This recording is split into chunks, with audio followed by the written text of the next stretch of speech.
الحمد لله وكفى وسلام على عباده الذين اصطفى اما بعد فاعوذ بالله من الشيطان الرجيم بسم الله الرحمن الرحيم يسألونك عن الأهلة قل هي مواقيت للناس والحج صدق اللہ العظیم۔ میں نے آپ حضرات کے سامنے سورہ بقرہ کی ایک آیت کی تلاوت کی ہے جس میں اللہ سبحانہ وتعالی نے ارشاد فرمایا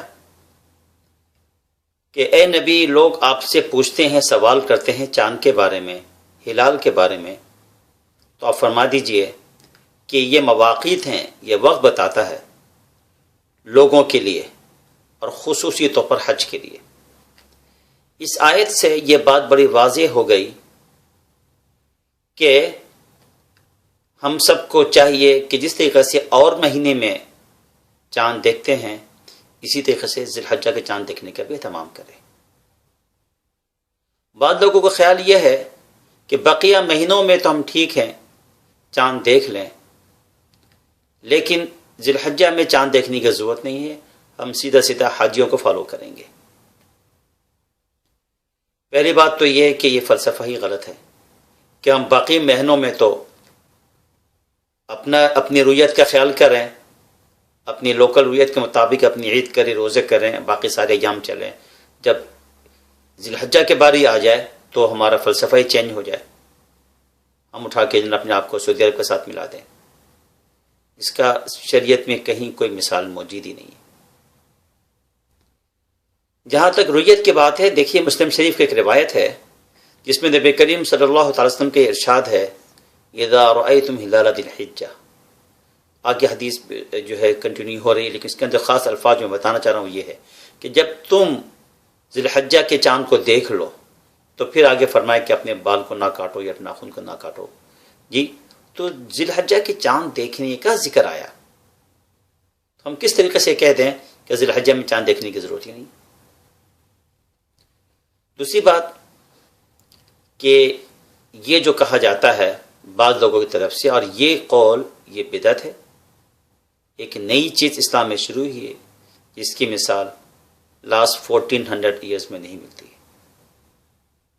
صرف ایک شخص تابعین میں سے جنہوں نے بات کہی ہے، ان کا قول شاذ ہے اور اس قول کا کوئی اعتبار نہیں، پوری امت نے اس کے ریجیکٹ کر دیا۔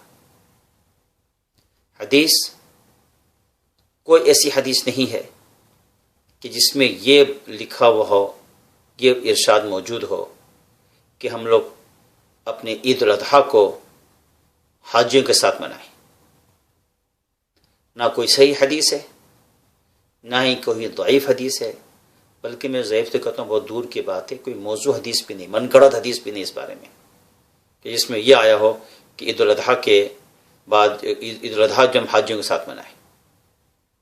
ایک ایسی بدعت جو اسلام میں ابھی شروع ہوئی ہے، وہ بھی صرف چند ایک لوگ ہیں، صرف چند ایک لوگ، مگر اس انداز سے اپنی بات کو پیش کرتے ہیں کہ پوری امت کے اوپر جو ہے اس کو امپوز کرنے کی کوشش کرتے ہیں کہ بھائی اس کو، اسی کو مانو، اسی کو ہی فالو کرو۔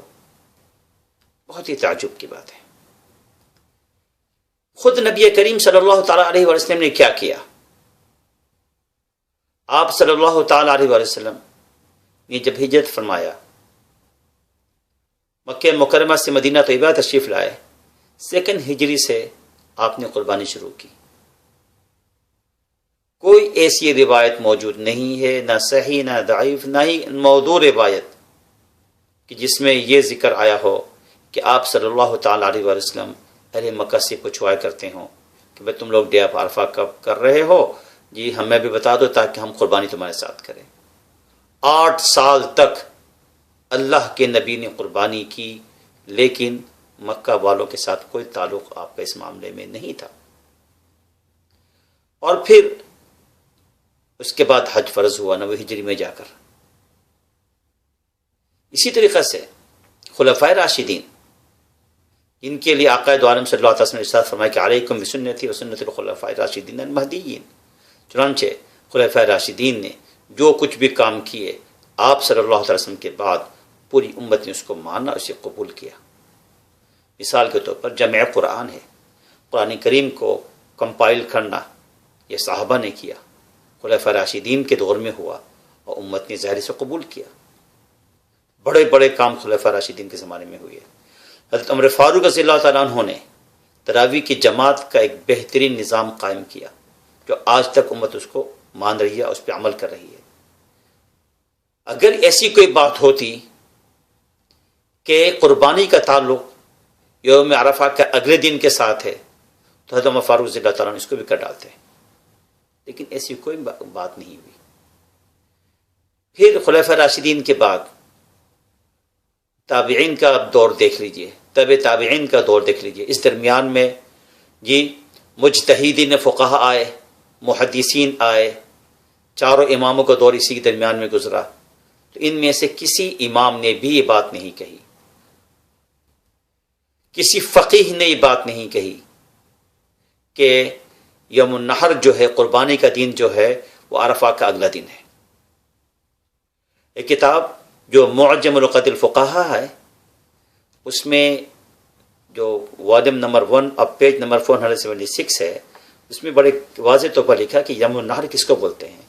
انہوں نے لکھا ہے کہ یوم العاشر من ذی الحجہ، یوم النحر بولتے ہیں کہ ذی الحجہ کی 10ویں تاریخ کو. بالکل نہیں بتایا کہ یوم عرفہ کا اگلا دن.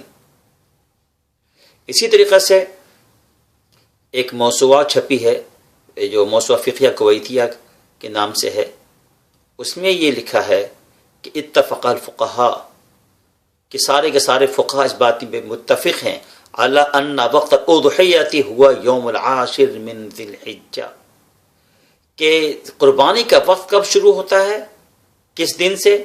کہا کہ ذی الحجہ کے 10ویں تاریخ سے. کسی نے بھی نہیں کہا کہ قربانی کا وقت شروع ہوتا ہے عرفہ کا اگلا دن. تو یہ بات اتنی واضح طور پر ہے، لیکن اس کے باوجود یہ جو بعض حضرات ہیں وہ ایک نئی بات لے کر امت کے سامنے وہ پیش کر رہے ہیں اور اس کے اوپر وہ زور بھی لگا رہے ہیں.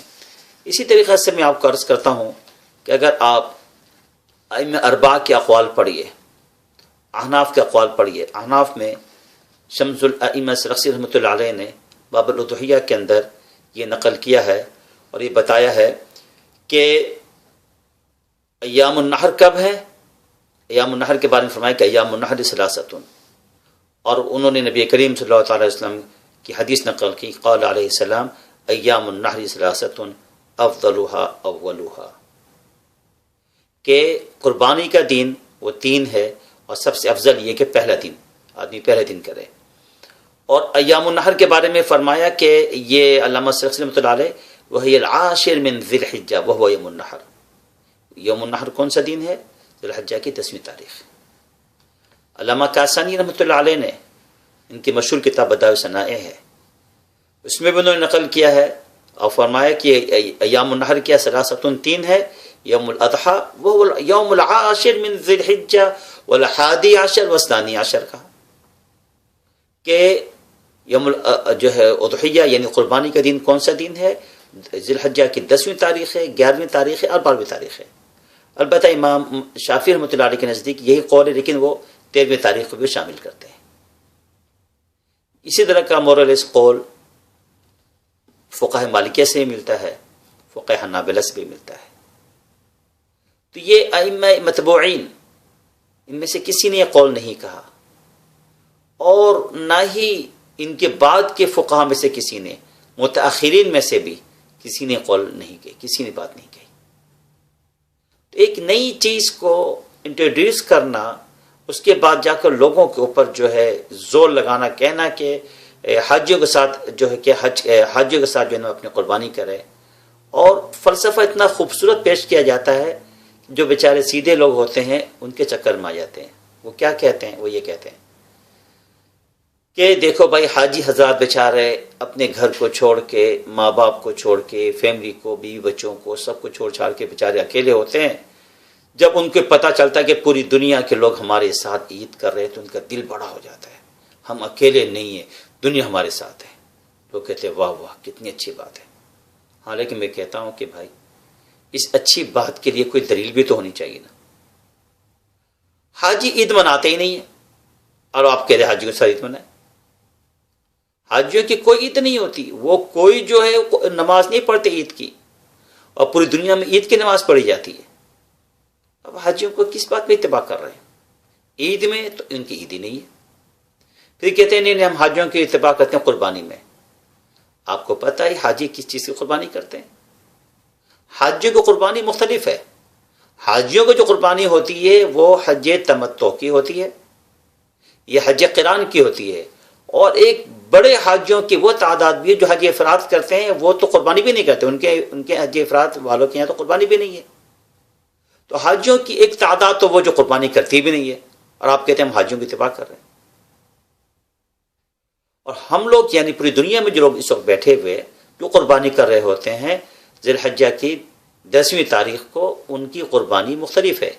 وہ قربانی ہے جب اللہ سبحانہ و تعالیٰ نے سیدنا اسماعیل علیہ السلام کو محفوظ فرمایا تھا جی، تو اللہ تعالیٰ نے ایک دمبا پیش کر دیا تھا، دمبے کی قربانی ہوئی. تو ہم لوگ پوری دنیا میں اللہ کا شکر ادا کرتے ہوئے ہم اس دن وہ قربانی کرتے ہیں. تو یہ الگ قسم کی قربانی ہے.